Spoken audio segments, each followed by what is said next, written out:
our program tonight, Global Harmony House, Insight, and we have a wonderful presenter and a wonderful MC. And I'm hopeful that our MC, Sister Michelle, is there and ready now that I know that she's there and ready. And let me add her.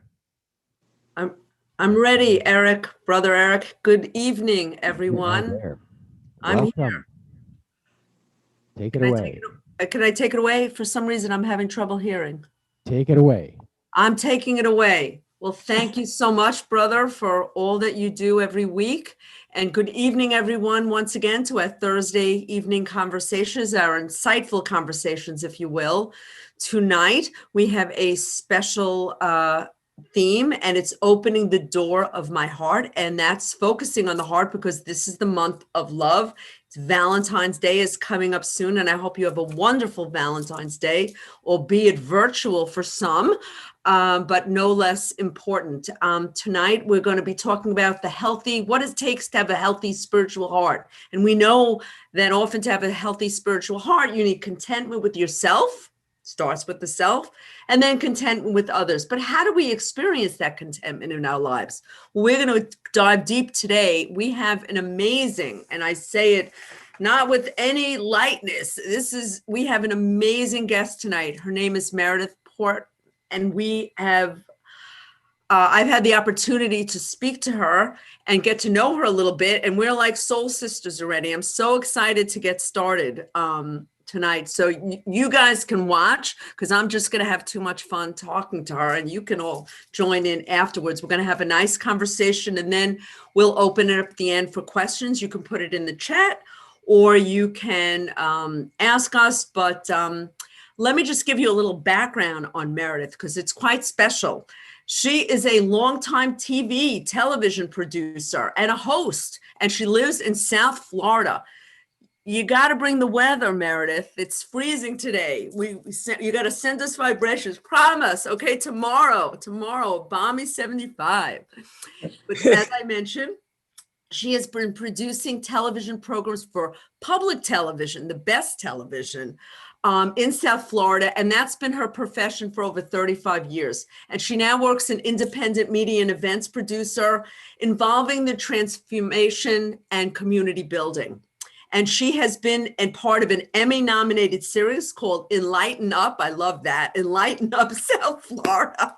That's great. Showing the public how they can bring balance and wellness into their lives through yoga, positive thinking, healthy eating, and more. And she's also produced a documentary hosted by Elie Wiesel entitled Memories of the Night. It's a study of the Holocaust and focusing on educating students and teachers from multicultural backgrounds about the Holocaust. And that's unbelievably, I'm sure, rewarding work. And most recently, a documentary, wow, Nature's Helping Hands, Everglades National Park, which is very important, especially now, because I think they want to do some drilling. So this is critically important and also nominated for an Emmy.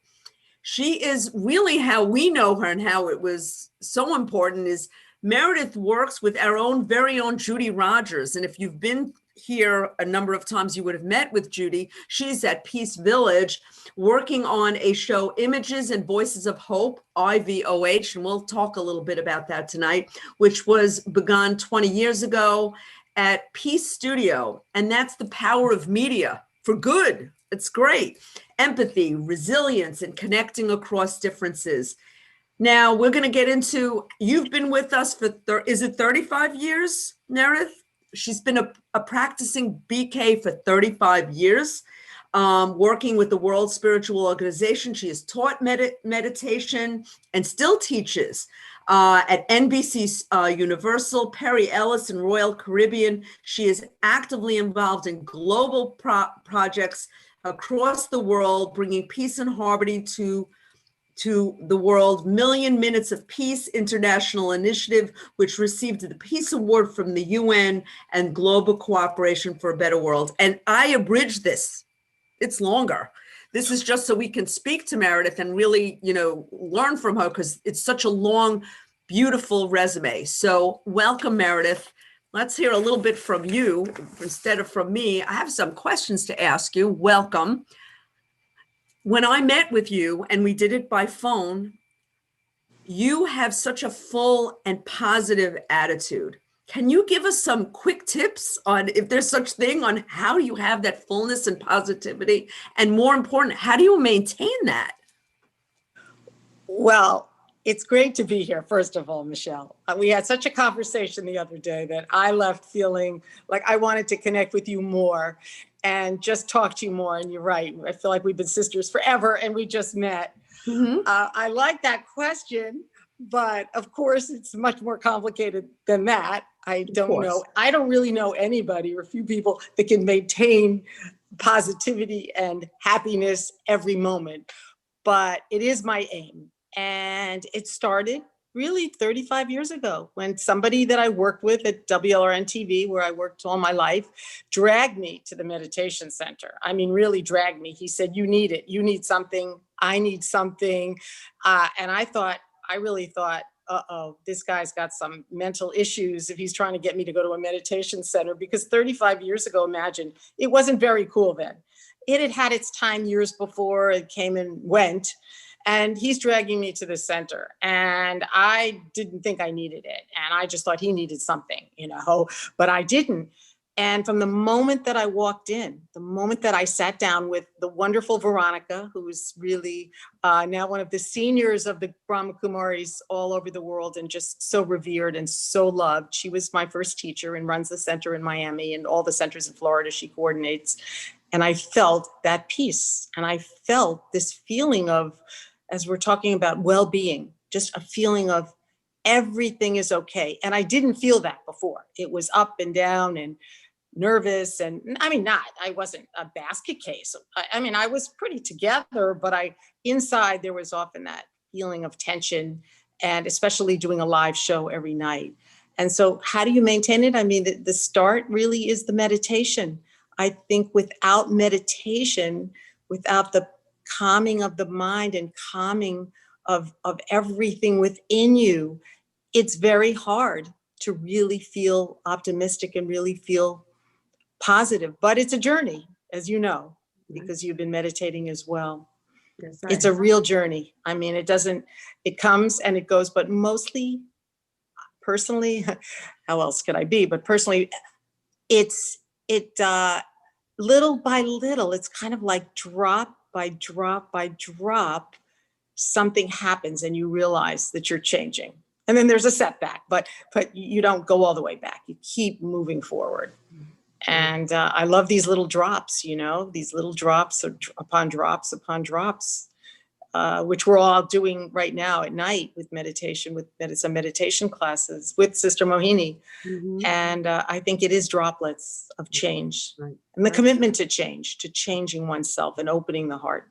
Right. I love that you say droplets, because I always use that term too, because I think the droplets make you want more, because it is droplets. If it was a faucet, I don't know if I could absorb all that power at once, especially for me. I'm relatively new. I'm not 35 years, but if it was a spigot, I might be overwhelmed. But the drops of the taste makes me hunger for more.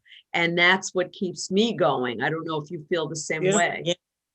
I don't think that we could take, like you say, an intense, there are some people, they come, and I think it's happening more now in that the world is just, so precarious that people are coming. And I think those that are coming, though our centers aren't really open anymore, for just the public.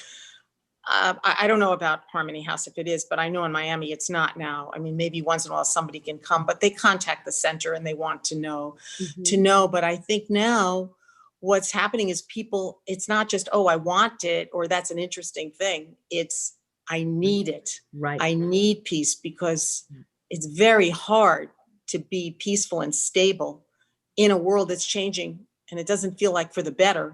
Right. Every second. Mm-hmm. So when I came, again, I hate to go back in time so much, but when I came, it was, life to me was like, it's pretty good then. I mean, I didn't think that the world was so dangerous or so scary or that I really needed something. I figured I could do it on my own. I can do it. I can manage on my own. And what I began to see was, I would just sit down in meditation, and it was very hard to stop the thoughts. They were like wild, they were wild thoughts coming in and out. And just to sit for 1 minute in peace for me was a challenge. Same thing. For others, maybe it was easier. I don't know. Not for me, I'll tell you. It was same thing, like a ticker tape. Yeah. And I really didn't know what peace was in that sense. But I had worked, well, just to jump back even more, I had worked in forestry before I got into television, and for a few years. And I went into forestry because I love nature and I love peace and I love backpacking and wildernesses. And the closest thing that I can think of that is close to this whole meditation process with the Brahma Kumaris was being in a wilderness, in a forest. The wildernesses, which are, you can't anymore. I don't know. It's been a while since I've been in one of the wildernesses. They're so pure. And they're just so, the quiet of them and the peace of them. And you're alone in the mountains. And I would feel that peace. So when I did come to the center, there was some memory of something that I had been looking for in those years. And that's not so easy. How often can we just live in the wilderness, right? We can't just run to the mountaintop anymore to be peaceful, but we can do it. We can do it just in our own homes. That's the beauty of it. Right. Well, you have so much. I have so many questions. You talk about memories. Yeah.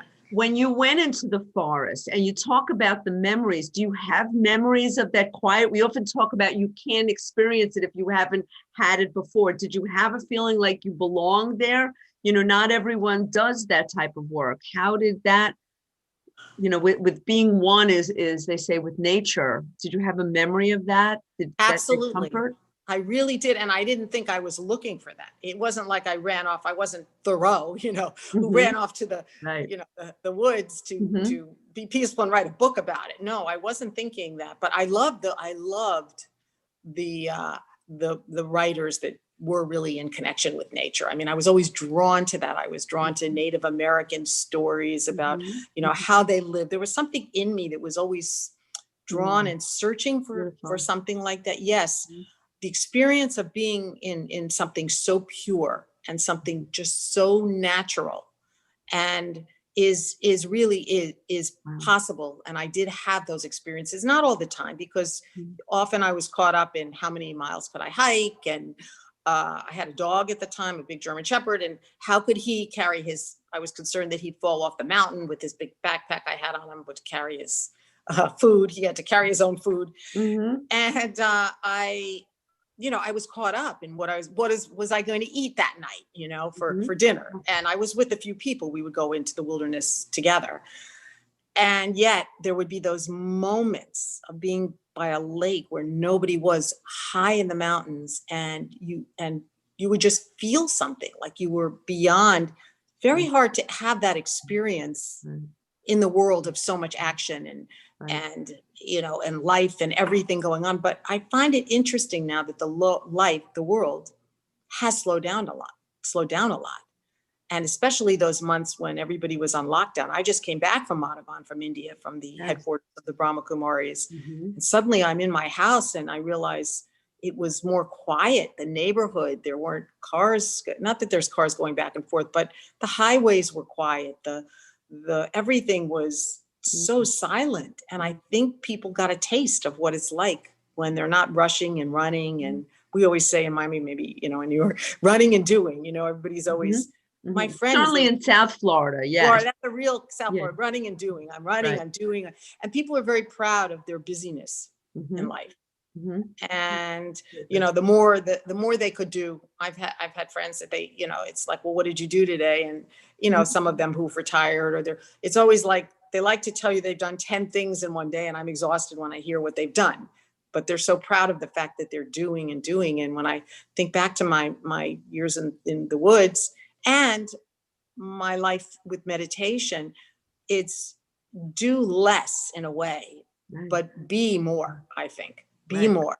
Right. and give yourself the time to just be yourself and be in that moment of peace and where everything stops, everything slowing everything down in your life. That's not so easy for our whole society around the world, which is interesting because I wonder, why did this whole pandemic happen? Did it happen to teach us something and to just stop us from our routine and our busyness and our shopping and all the things that we all do, that we think we need and do? And yeah. You said something beautiful. I remember you said the beauty to be able to learn and enjoy the beauty of slowing down, I think is how you put it. Like that is a skill and a beautiful thing that not many can do, that to be able to slow down. That's nothing to be ashamed. That's something to be praised, actually, because so few people, as you say, do it. The prize, you think, is doing so many tasks, multitasking, as they say. But really, the beauty is to do one thing at a time and enjoy that thing you're doing. That's hard. So it sounds like you've worked on that over a period of time. I love Ram Dass. I remember he said years ago, do you remember what he said? I mean, he's a spiritual teacher and had an effect on a lot of people. I never really studied him, but I knew about him. And I remember my daughter was little, and everything I learned with the Brahma Kumaris, I was trying to teach her. Because when they're young, you can reach them. The older they get, the harder. Right. They don't want to hear you. But at the beginning, she would listen. And I remember I walked into our den where I think it was our first computer. And I rushed in, and it was like, did you take care of this? Did you do your homework? You know what you do with kids. Right. And she just turned her head around and she said to me, Mom, be here now. And I was like, where did she hear that? Where did she learn Ram Dass? And I was like, wow, because kids, they catch you, and they are watching you. Right. And they know when you're off the path. And my family, and I'm sure you've had this experience, are really the best teachers. They are, because they can see, they see whether are you really doing what you're saying, what you're teaching, or, or are you just preaching?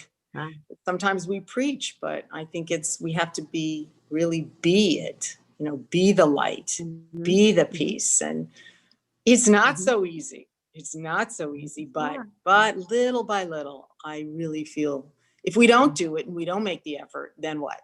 That's what I say to myself. Am I gonna, not that I'm thinking of stopping, I'm not, but what's my alternative? I have to keep going even when I make mistakes, and let me just go beyond my challenges and my difficulties, and let me keep going, and things happen, good things happen. I agree. Yeah. So you talked about your daughter, so you have your relationship in your life. Have they benefited from your spiritual efforts, do you think? Or do they ever tell you that they have? Or do they notice the difference in you, or, compared to others? Or do they take benefit from your spiritual journey? Good question. It's like the before and after. You ever see those before and after pictures? Before, and then after they fix you up, what you look like after. It's kind of like that before meditation, after. Yes.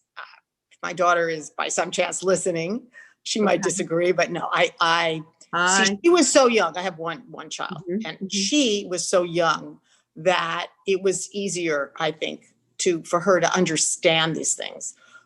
With my husband, he knew me. We were married for 9 years, and then all of a sudden, I walk in one day, and it's like, guess what? I'm doing this and I'm doing that, and I want to go to India, and it was difficult. We went through some rough years, and I know any Brahma Kumaris have known me for a long time. If they're listening, they know.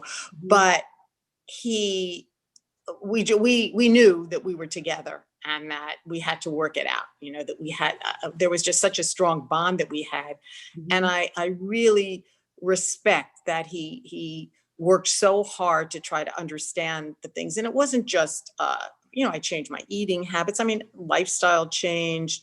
I suddenly, was wanting to go to India, and then I did go, and he thought once I got it out of my system one time, but then it was another time. I was at the center a lot, early morning, leaving. little by little, and I have to tell you, he really, I always, in fact, I think I shared with you that he passed away a year ago. And I really, at the end, I saw how important this was to him. I'd walk into the hospital and he would just, so let's meditate. Wow.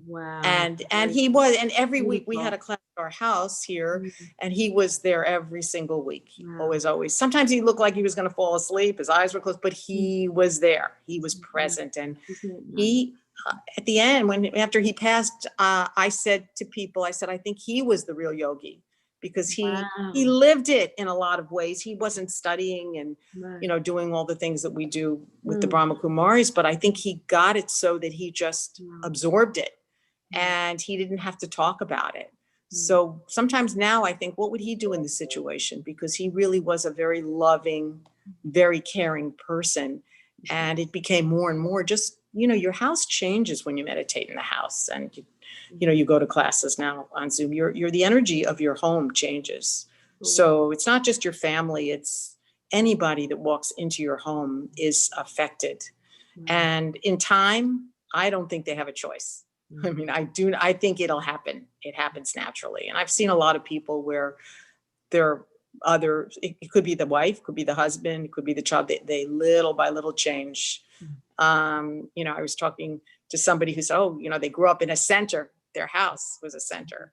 I don't think that we had a class, like I said, every week, which was wonderful. We had a lot of programs here, but I don't think it was meant for us to, open our house to have a center. That's something wonderful, but I don't know if he would have been able to deal with that. He wasn't ready for that. So, but the opening of the heart, the opening is just, I think that the more that you meditate, the more you cleanse. And Shireen in the meditation was talking about that. You cleanse your heart. You start to clean your heart out. And I don't know if you've ever had those pictures taken of, and it was actually my husband's cardiologist who invented that with the calcium on the heart. He did it with another doctor, Dr. Agatston, and he's been on some of our meditation programs. We actually had meditation classes. He was the South Beach diet doctor. Wow. But his whole books, he's had one bestseller after another, were really to help people get healthier. It wasn't so much about the diet as eating the right foods. And he's changed what he believes in food over the years and everything. So one day I came there and I used to talk to him about meditation, and he listened and he kind of agreed, but he didn't totally embrace it. One day I walked in, this is years later, a few years ago, and he said, "You know what?" I said, "What?" Because I would go with my husband sometimes.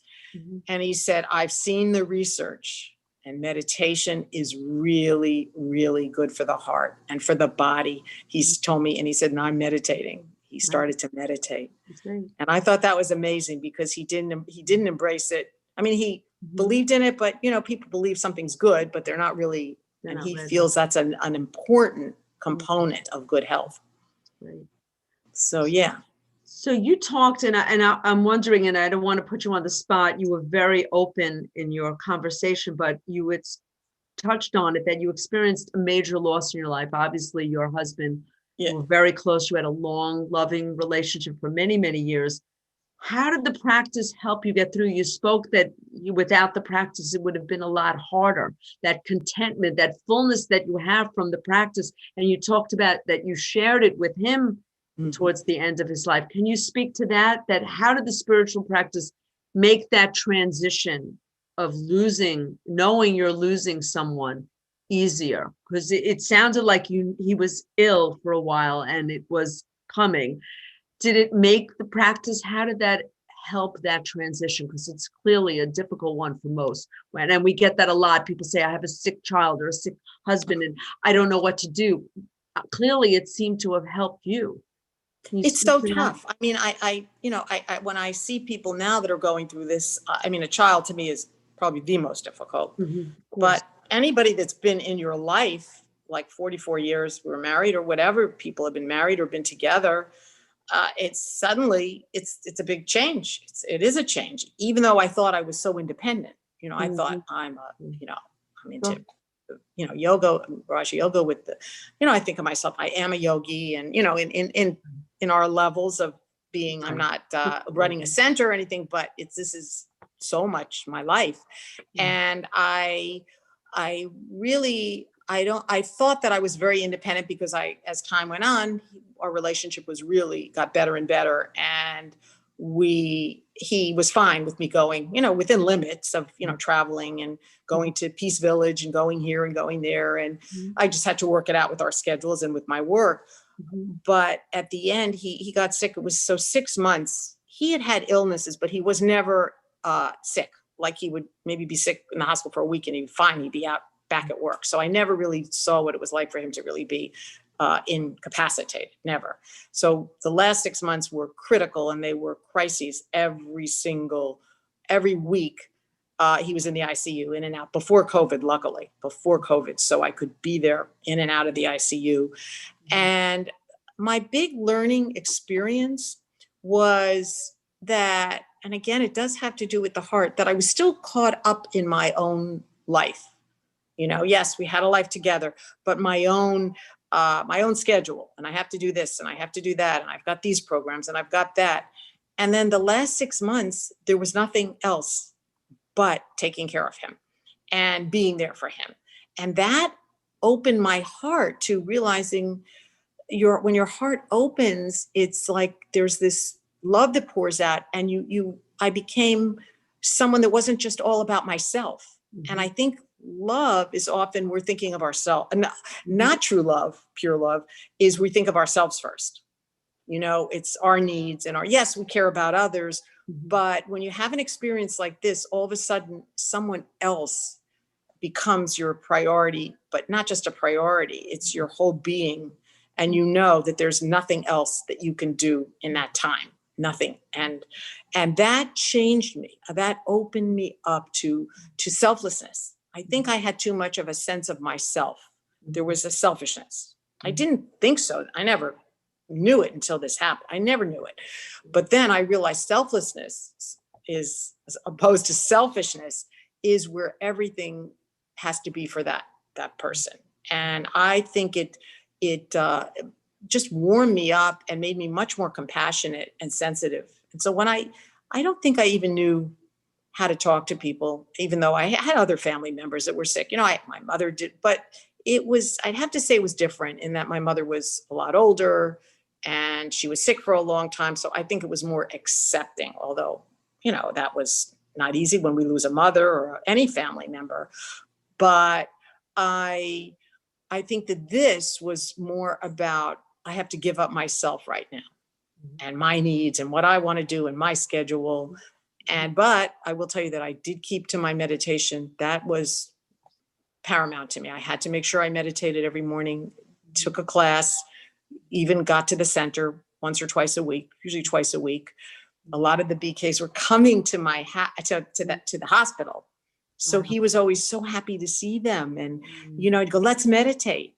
And I would see how he could go from just kind of lying there, sort of just so quiet and probably scared. And they'd walk in and suddenly he would come alive. He would absolutely come alive and change. And I saw that the love of people and the concern for others is, I think sometimes that's more important than anything, is just and people, even I started to appreciate people that did show up. And I hope with all my heart that can happen again for people, because there's nothing like someone just showing up that you didn't even know that they knew your husband was sick or your family member was sick, and they show up. People are often afraid to go to hospitals before COVID, right?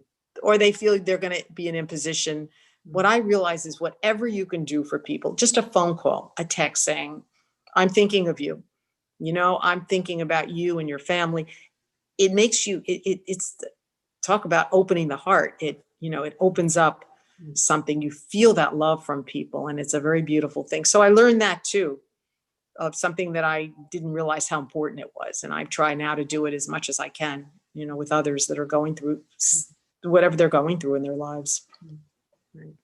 When you talk about, that fullness and that giving, what is filling your heart? And when you meditate, is there a spirit around you? What is it that you feel? Like a lot of times people think meditation is just quieting the mind, not, pushing everything out, and just the mind is not, they think of nothingness. It really isn't nothingness. There's something that you have to fill yourself in. What do you fill yourself with to be able to give? Is there a spirit?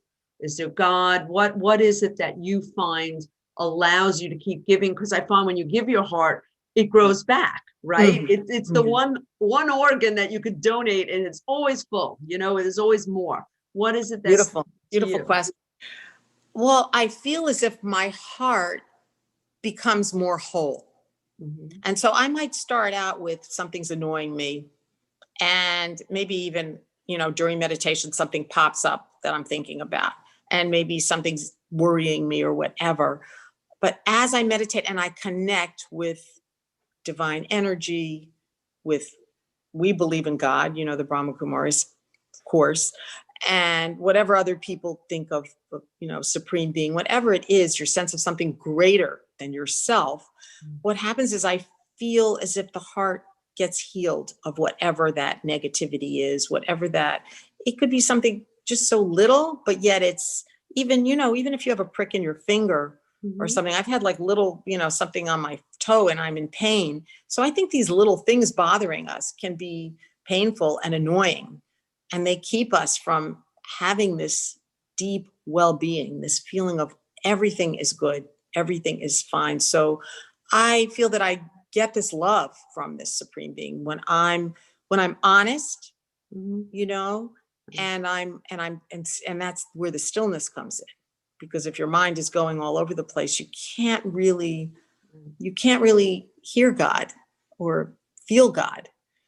And so it's kind of a process. And then sometimes at the moment, I don't even recognize, but then there's the fullness afterward that I feel a lot of times that is so amazing that I'm saying, well, I don't know, I didn't have such a powerful meditation, but then I get up and I walk around my house and all of a sudden I feel full and I feel like nothing is lacking. Often we spend our lives, you were talking about, Michelle, lack of contentment. We're often feeling lacking. Like, I'd just be happy if this could, right? If only. If I could have this, or I know myself, I have been guilty of saying to myself, oh, I can't wait till the good old days come back, and that I can go to, whatever. I can go to a play. I like theater and the arts and everything. And I'm very picky. I like to see good things, quality things, or things with meaning. And I'm involved with arts things in Miami, or a speaker, not on Zoom. And I thought, it'll be so nice to go to a dance performance. I'm involved with the dance company and not be seeing it on Zoom, like everything on Zoom, though it's been our godsend too, right? I mean, without it, where would we be? Maybe we'd be meditating and that's it. Maybe that's all we'd be doing. It'd be good. So I think that it really is like, once I can get to that point in my meditation, I feel a fullness and a healing takes place. And that's another thing that I think is very important for me, is the healing process, because there are hurts. And I've been healed and through meditation and through connecting with God of things that happened to me as a child. Nothing that's horrible, but things that still I was holding on to, that maybe someone treated me a certain way, or I've seen some things of, people that could get angry and scars. Exactly. Yes. You are so right. Exactly. And I feel as if first of all, I didn't even recognize I was holding them in.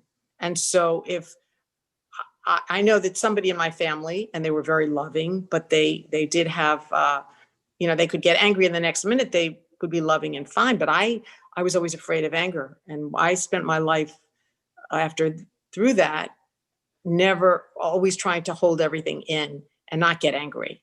And if someone got angry, and I mean angry, irritated at me or anything, I'd be hurt. I get hurt because I always felt angry meant that somebody didn't like you, or someone was judging you, and then even if they were nice 10 minutes later, I would still feel the pain.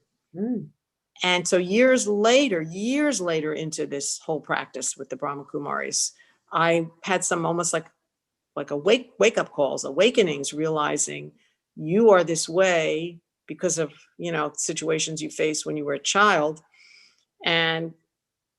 But now you can heal them, and they would be like healed because I would realize that I was holding on to the past.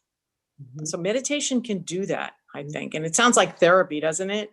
It's deeper than therapy though. And I don't know, this has been my therapy. I don't really, this has been my therapy, meditation and learning spiritually, and always trying to work on, okay, what is affecting me?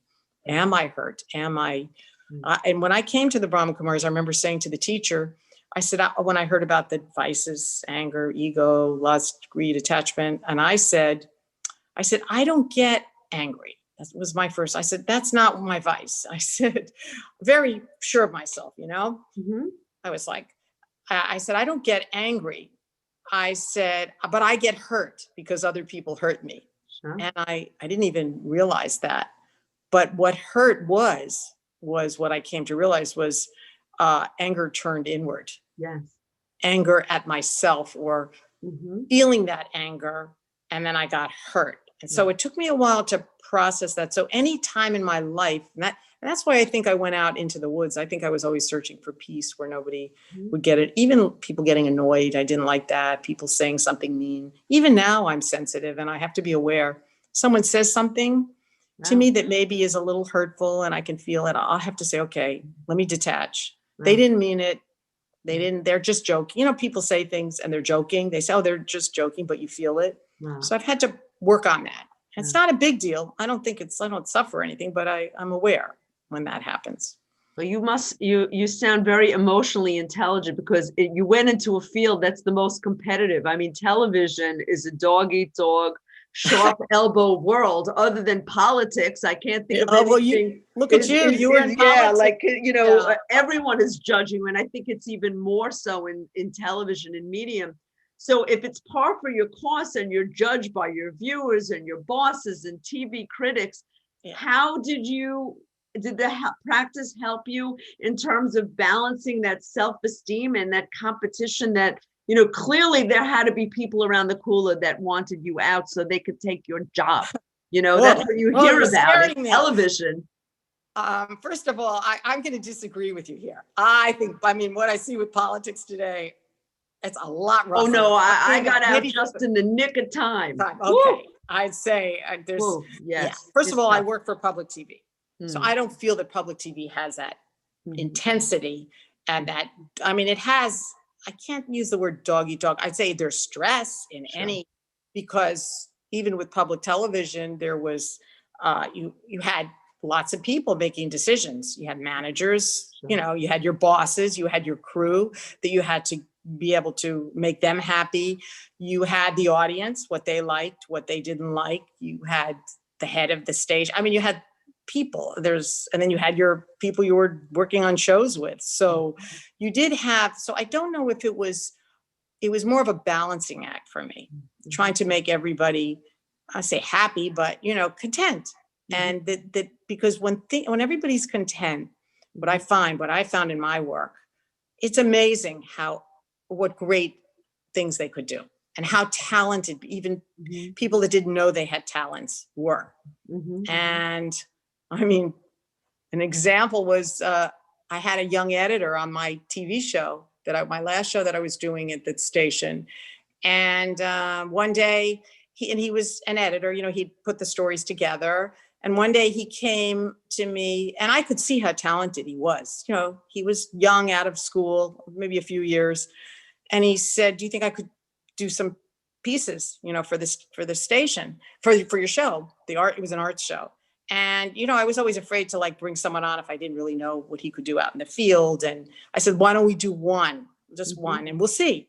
He did such an amazing job. He was so creative. I hadn't seen people who've been working, including myself, that was that creative as he was. So he started to do a lot of shows, but this is the part I want to tell you. Years go by. he left the station. The show didn't exist anymore. It was on for 11 years, my last show. And I'm watching the Academy Awards and I see him on stage, and he won the Academy Award as one of the producers with Brad Pitt, executive producer Wow. of a movie. Wow. And, he brought the idea together. It was Wow, I got yeah. goosebumps. But that's from you too. He had to cross your path. You opened the door. That comes from an egoless. Lucky.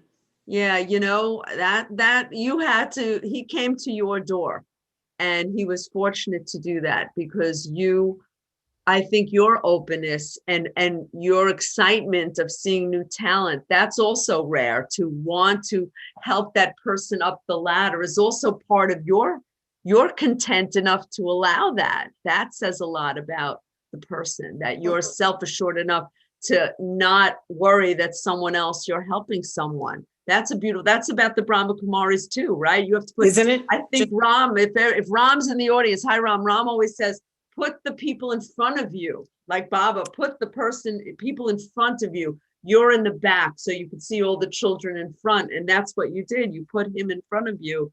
And look at that. That's beautiful. I hope you got a little Academy Award from him. He was thinking of you too. I'm sure he was. I got that heart opening, that feeling of, wow, look at him, what he's That's accomplished. Wonderful. That's a great story. Wow. I got goosebumps.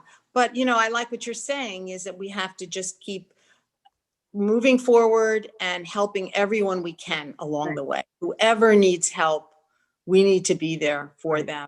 Right. And sometimes we're so caught up in our own lives and trying to help ourselves.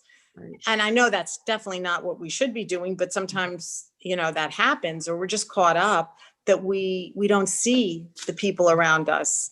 And I think we see them if we're around them, working with them, but sometimes there's just people out there in our lives, not as close to us, that perhaps, we could be more, maybe listen more, maybe be more observant. And I think that's what a big part of Brahma Kumari's teachings is: serving others, not just about your own peace, but how can we help others? How can we bring peace to everybody who's in need? And without proselytizing, we're not out. Some people say to me, and I'm sure you've heard, oh, who are you trying to convert today?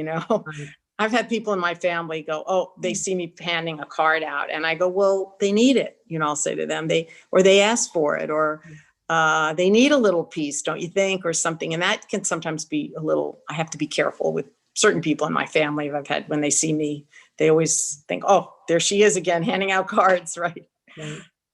Though I haven't had such a chance to do that anymore, because it's not like we're out and about everywhere with, I have to pivot because you brought it up about visiting Madhaban. You were there right before COVID.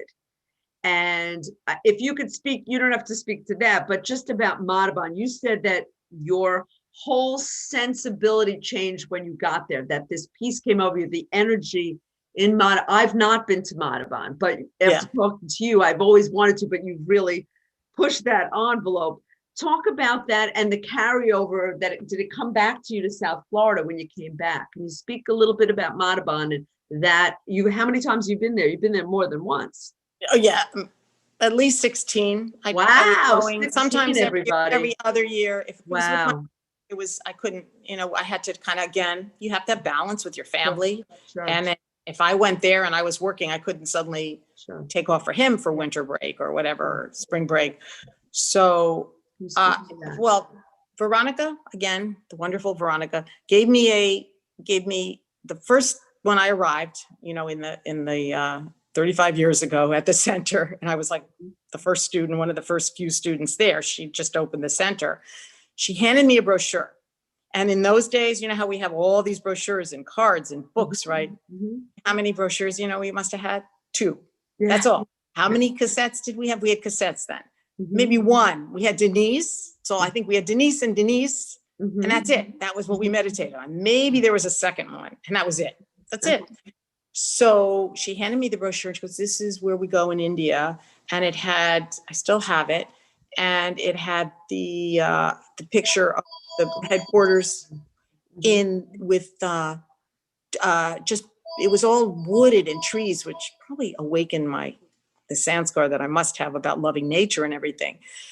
And I looked at it and I was mesmerized. And I said, I have to go there. I have to get there. I stuck it on my mirror in my little, like I had a little room before the bathroom, like almost getting dressed room, makeup room, I don't know what, but I stuck it up on the wall. And every day I looked at it on the mirror and I'd say, you're going there, you're going there. I didn't know how. My daughter was little, she was 4. It took me 4 years before my family would accept that I would go. And the first time I went was for Global Cooperation for a Better World, which I think you mentioned at the beginning, which was their big project that the Brahma Kumaris did. And we did some big events in Miami. And that was the year that I was going to go. So it took me 4 years to be able to go, like to leave again, my daughter and my husband and get it all together and leave work. And when I had no idea that it was like transformational, and I know you'll go. Because everything we're learning in these teachings, of everything that we're learning about how to bring peace into our lives and how to be loving to everybody, not just our family or the people that help us, but to be loving to the world. Everything that you learn here and you're becoming you experience it there. You actually experience it there. And the realizations that happen there, the sense of wonder, the sense of something, it doesn't necessarily have the second you get there because it's a little bit of a process. Sometimes it's a big adjustment after traveling for so long and you get there and you go, oh God, I'm not into it yet. Sometimes it takes, you're tired, jet lag. And then all of a sudden you start going to class every day. Could be the second day, sometimes before, third day, and something happens. Something so magical happens. And my first year it was like I fell in love. My first year, it was like I met, like the person you meet that you think you want to spend your life with. That's what I felt when I got there. Wow. I was in love with, and it's such a powerful place. The energy of so many people meditating there. It never left you, right? I never. And in fact, when my husband passed away, the first thing I said was, I have to go back right, in the next couple of months, January, February. Yeah, I went in March. And because I knew that was the only way that I was going to get a lot of strength and really heal quickly. I did not want to suffer. I didn't want to go through a year of pain or anything, or I just didn't want any setbacks with my spiritual journey. Beautiful. And I didn't have any. Well, I had little tell things. How strong you are. And some of it came from just going to Madhavad, from just absorbing that energy, gave you the strength. Because it sounded like you did, again, such a seemingly sad, nothing, what could be sadder, but you got a lot of strength. And I imagine your strength rolled over to other people too, who were sad, that your strength was able to help them through too, right?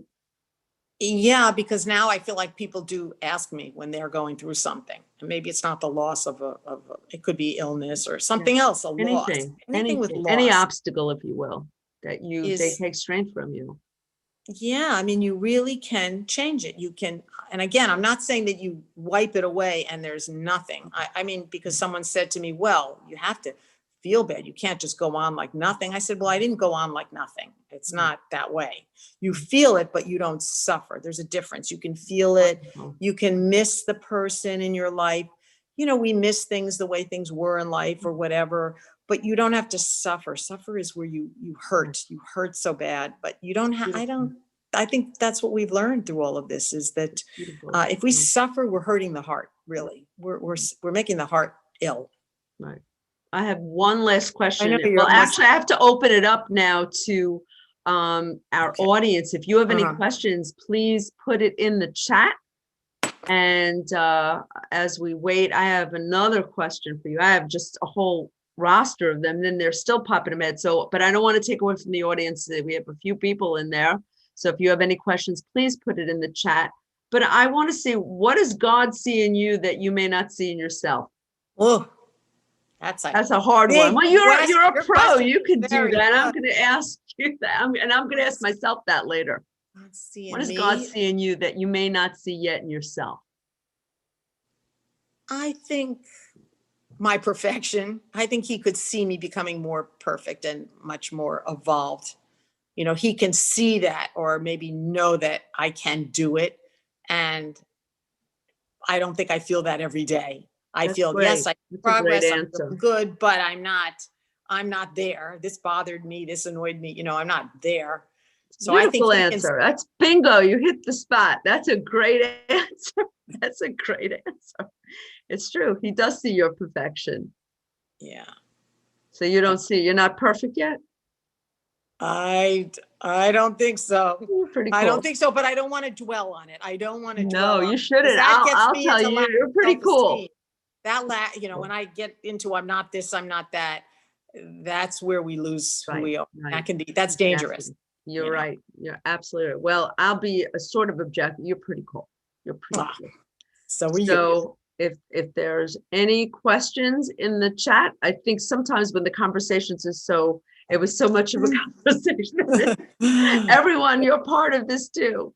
Yeah. I know I see some people in there. Louise, I just want to give a shout out to Louise. Hi, Louise. That's my co-host, and next week she'll be emceeing. Oh, So, and she's great. She's just terrific. I don't know if you've I don't know. Hi, Louise. Hello. Hi, Louise. This was beautiful. Thank you so much for joining us this evening. It was just lovely. Yeah, I so enjoyed. I felt like just a nice conversation, and I'm sure the audience loved it too. Oh, thank you. Thank Yeah, you. I know beautiful. I enjoyed it. I enjoyed it very much. I could feel from you, and it's going to help me on my journey too. So it was just Beautiful. been so much fun. Yeah. So Very interesting. Yeah, talk a little bit about the IVOH. What is that? Because everyone talks about it with Judy. What is that? It's changed, because it merged, but I'll tell you about it. I don't want to go into a whole long story, but over 20 years, I guess 21 years ago, Judy had this idea. Judy Rogers. That's Judy Rogers from Peace Judy Village. Rogers from Peace Village. Yes. Mhm. And she had this idea, I think it was just kind of a thought about the effect of the media on the world. And that all of that we export, all of the images and stories that we export affect the whole world. And we're putting out all of this. And we're not thinking about what is it that we're putting out.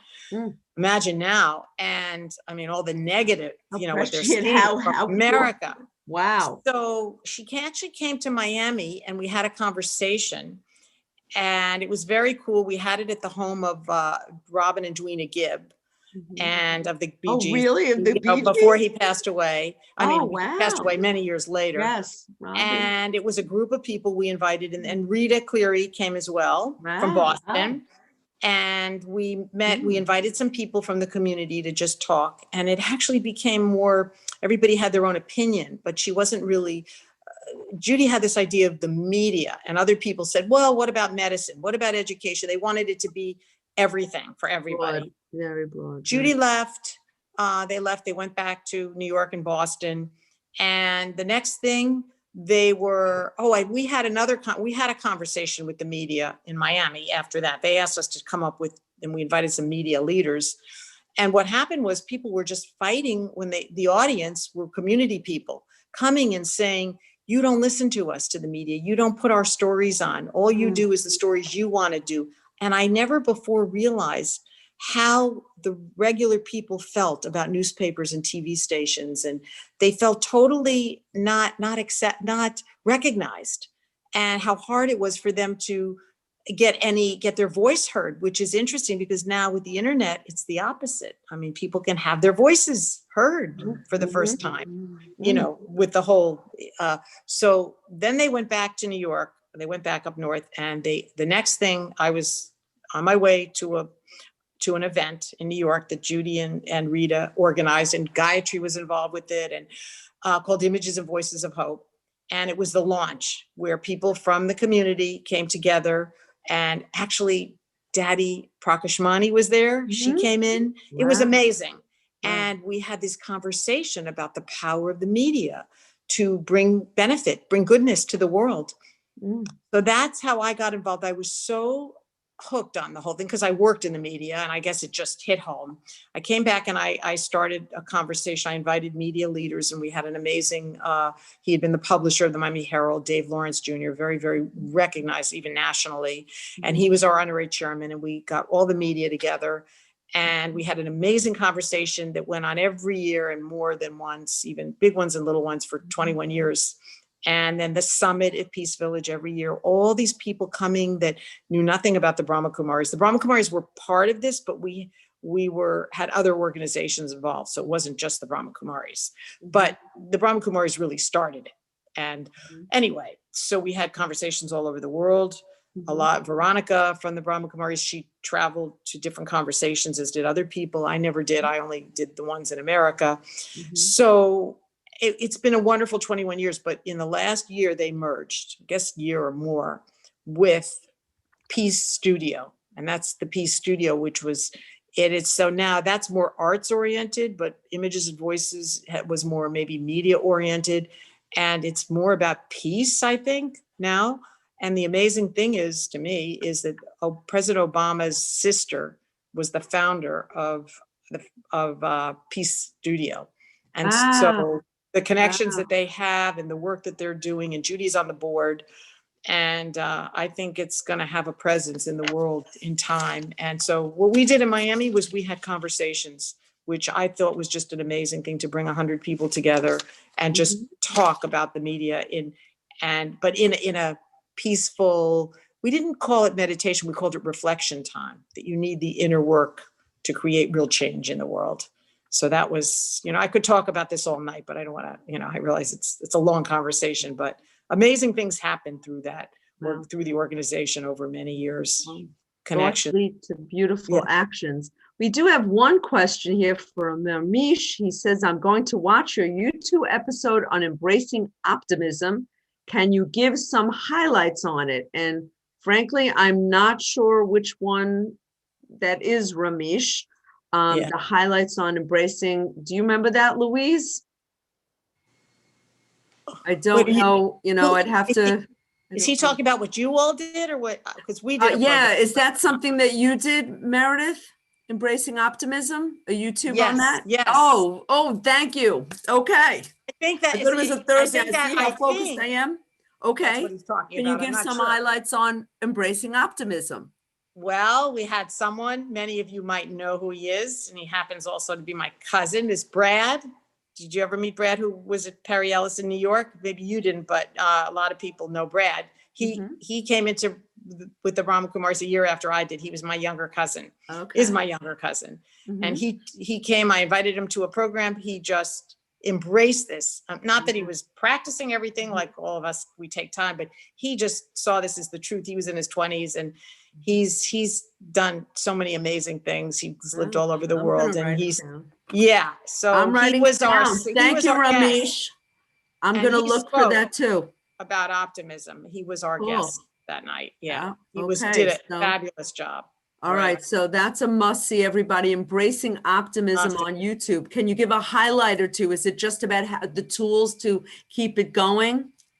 Well, Brad has some real specific things that he likes to say. And he really just feels that, his basic thing is you're not a victim of anything. You can change your life. It's not about anyone else or anything. And he can turn people around. His service has been talking to people wherever he is around the world. He speaks about 7 languages, and wherever he is, he's traveled because of the company that he's an executive with, has sent him all over the world. And so wherever he is giving these teachings, maybe not a class, but just teaching people everywhere. And his whole thing is that if, there's any unhappiness, it's up to you to really change, and you can be the force for change in your own life. He's pretty effective when he gets into it. Yeah. Is he study with the Brahma Kumaris? Yeah, but he was moved to Miami. He's back where he grew up. Great. He was in New York City, so I'm sure a lot of you know him. Okay. Yeah. Nice. Well, you'll meet him one day. Well, we're going to start winding down, and we usually ask our our participants to do, if you could lead us in a short meditation to bring us home, so we can have that peace that you have. So You don't mind? Thank you. How will I know when it's over? Will I I'm get a going to cue? tell you. Cue? Okay, I'm just Yes, checking. in just a Wanna few keep going minutes. and find out how If much- not, Louise will tell us, right, Okay. Louise? No, Louise is jumping. No, I will tell you. I will tell you, and then we'll find out. Thank you. Sure.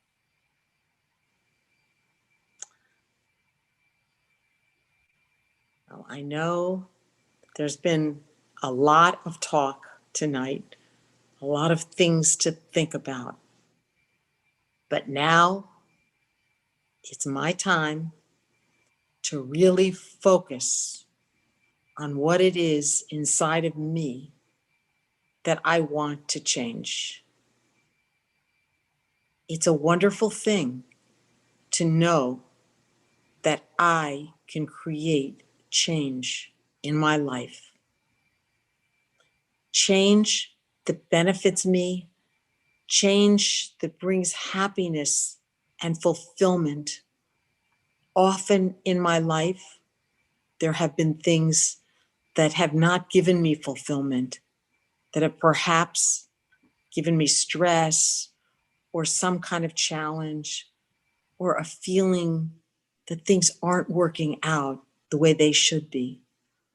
But now I realize that I can be in control of my life. I can do with my life whatever it is that I want. I create my own life.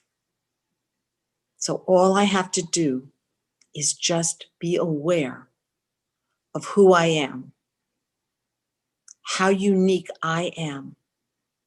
I don't have to be affected by others, by influences, by any negativity. I can just release any negativity starting right now that I might be holding, or any hurt that I might be feeling, and release it. Release in peace.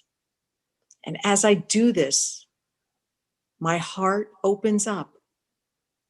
My heart begins to heal of anything that might be worrying me or causing me any distress. What's happening to me as I begin to think like this, it is perhaps a new way of thinking.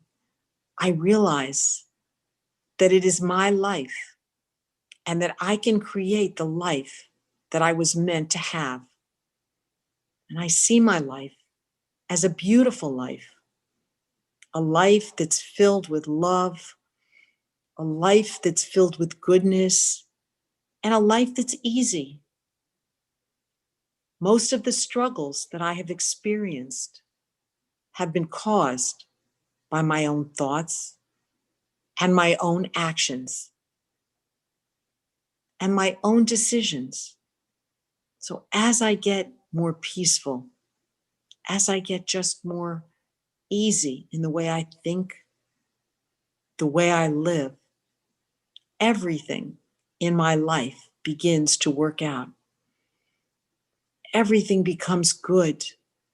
I no longer see things as bad, although I see them as challenges and difficulties, but I don't see them as anything negative.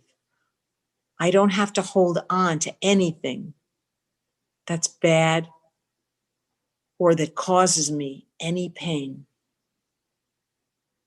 I'm not here to live in pain. I'm not here to have relationships that cause me pain or to work in situations that aren't fulfilling. It's all up to me. I am the one that can make the decisions because it's my life, my beautiful life. So let me embrace this life and let me now embrace change, positive change, powerful change. This is not some strange idea or something that maybe it will work or maybe not. It is truth.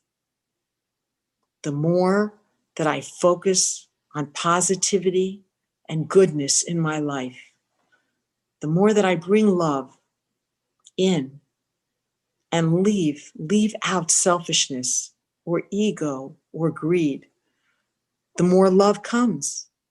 Whatever I need just comes into my life. I don't have to struggle. I don't have to ask for anything. I don't even have to worry about anything in my life. I just have the faith that everything in the universe is working. God is working to help me and give me support and make sure that everything works out for me. And life changes for me. No struggles, no pain, just an easy life. I make effort and it gets easy. I become more peaceful. I become more pure. I purify myself of any negativity, of anything that's about dislike or anything that's not loving and positive. I release it and I keep releasing it. This becomes my journey now that I have this understanding. I commit to a new way of living, and I no longer have to be influenced by others. I don't have to be influenced by others' negativity or their doubts. I can make decisions for myself, and everything becomes so good. Om Shanti. Om Shanti. So you gave us a beautiful blessing. May we all see the beauty in our beautiful lives. And that was just hit the mark. Once again, you hit that mark. Give you a 10 on that meditation. Thank you so much. And thank everyone for joining us and sticking with us tonight.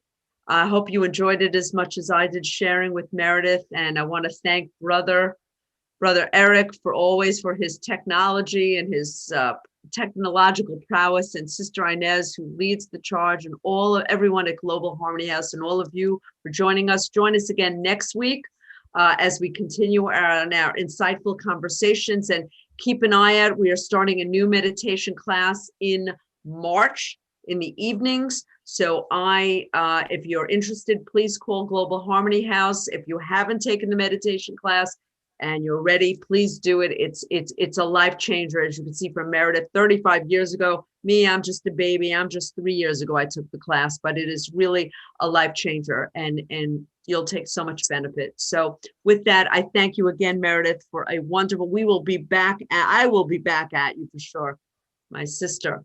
Thank you again all, and have a wonderful evening. And Eric, take it away. Thank you, Michelle. Thank you, Meredith. It was lovely. It was wonderful. We'll do it again. And thank everybody for coming. See you next Thursday. Have a peaceful life. Have a peaceful week. Thank you. Thank Thank you you all. so much. Thank you. Great questions. Thank Great. you. And great answers. Great fun. Thank you so much. Good night.